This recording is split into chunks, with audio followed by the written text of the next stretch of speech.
Good morning, students of class 10. We will be doing the second revisional video, and this video clip is the continuation of the first video clip of the revisional video of the first chapter. The earlier video clip is dedicated to history of cricket, sports, what are different kinds of annal history, subaltern history, why is history different from the modern history. Now today we will be studying the history of clothes and dress. Dress or history of clothes has a very unique feature. A dressing sense of a particular region or a particular state signifies their culture, its geography, its ethnicity. All three things are judged from a dress, from a particular state. Like in Kerala, generally men wear mundus, a kind of dhoti kind of structure. In Bengal, people used to wear dhoti. In Bengal, the women used to wear saris, where in Gujarat, Rajasthan, they used to wear cholis and ghagras. Angrakha, salwar kameez.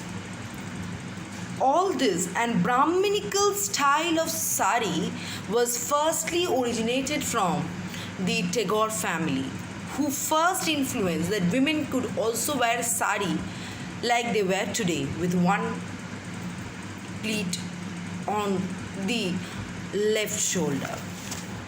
The importance of dress is actually to give a history of what our ancestors or what the people of past used to wear and what it is signifies from the particular area and the particular state. Next is history of transport. Basically, during past or in modern times also, there are three basic transport systems: water, land and air. If we see our India, if we signify it, if we specify India, the first tram company which was drawn by a horse in Kolkata from Planet to Khidirpur was in 1880s. Then the aeroplane flight from Dum Airport in 1919. The transport system was highly developed and became a new method of communication. Like Michael Faraday discovered electromagnetic induction, which controlled the flow of electricity. Morse was a person who further developed telegraph system. And Graham Bell, as we all know, that he developed the telephonic conversation system, without which we cannot imagine today's life. Marconi used the advanced electromagnetic principles of Hertz and Jagadish Chandra Bose. The Calcutta Central Telephone Exchange was established in 1882.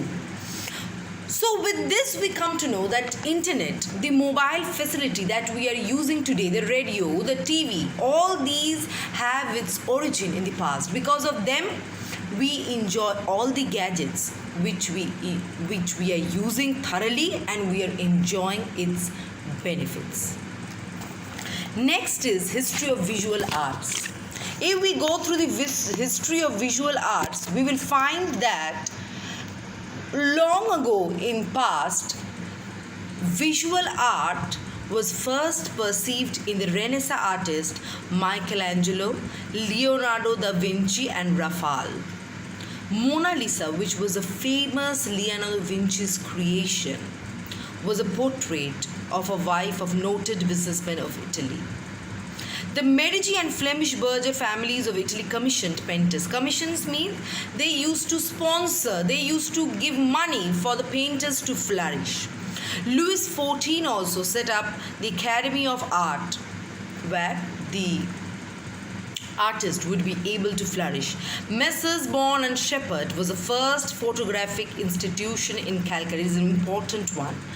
Nicher Poche of France invented camera. It was another historic event, as without camera we cannot imagine today's life. Each and everything requires a proof, which is the proof from camera.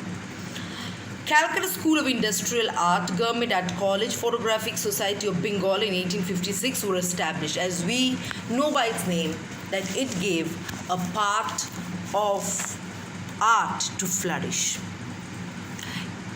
Calcutta Art School was founded by Ernest Beanfield Havel. The Indian Academy of Fine Arts was set up in 1919. The importance of paintings is that from the photographs, we come to know about the human figures. First, what kind of human figures, what was their apparel, what was their dress, what was the ethnicity of the human race at that particular time. And from photographs, we also get to know about the architecture of that particular period. It is an important another thing. What was the architecture? Was it a dome structure, a pillar structure, or a achtchala or dochala? What kind of a structure or architecture it was? Now we will come to history of architecture. Architecture or ornamented design buildings, lobbies, domes, arch temples, mosques, church architecture. Each and every architecture has a influence from a culture. Say an European influence, a dome-like structure. It's also an influence coming from the Islamic structure. Like a Red Fort has an influence of Mughal architecture. The Kalika temple originally had an indigenous achtchala, temple having 8 roofs. Now the Hastings House, Asiatic Society, Town Hall, High Court buildings are all examples of finest structures, architecture. The High Court building of Kolkata is an example of Gothic architecture. The churches gives us a viewpoint of the Gothic or the church architecture. What kind of dome structures, pillar structures were totally Gothic kind of architecture. The Indian Museum, the Victoria, is an essence of European architecture blended with Indian. It's a complete European blend we see through these architecture. Now local history, what we have learned is local history scope is extended. It includes each and everything, sociology, economy, and each and every aspect of a community is being included in the local history. Its environment, each and everything is included in its purview. Because without all these things, a history is incomplete. Starting from the lower drawn people to high class people, all these are as important as that. Now, urban history. What is urban history? The people or the cities, the city culture or the cities are especially called urban. Why? It has all kind of facilities, say, which are not available in rural areas. Like England. In England, it was London, and in India, it was Bombay. The most urban cities at that point of time in 19th century. Then we also get to know what is urban culture. The urban history gives us a form of urban culture. The people living in cities are a little bit different from the people living in the rural areas. Their culture, their food habits, their dresses all differ from each other. All this we come to know from the urban history. Now, what is military history? Military history, like the Second World War, First World War, military equipments, military methods, military organization, all these are studied in military history. The personalities who were involved in these wars, the basic equipments, weapons which were invented, or new weapons that was introduced in at that point of time were all included in military history. Thank you. With this video clip, the third video clip will be the other portion of the chapter. Thank you.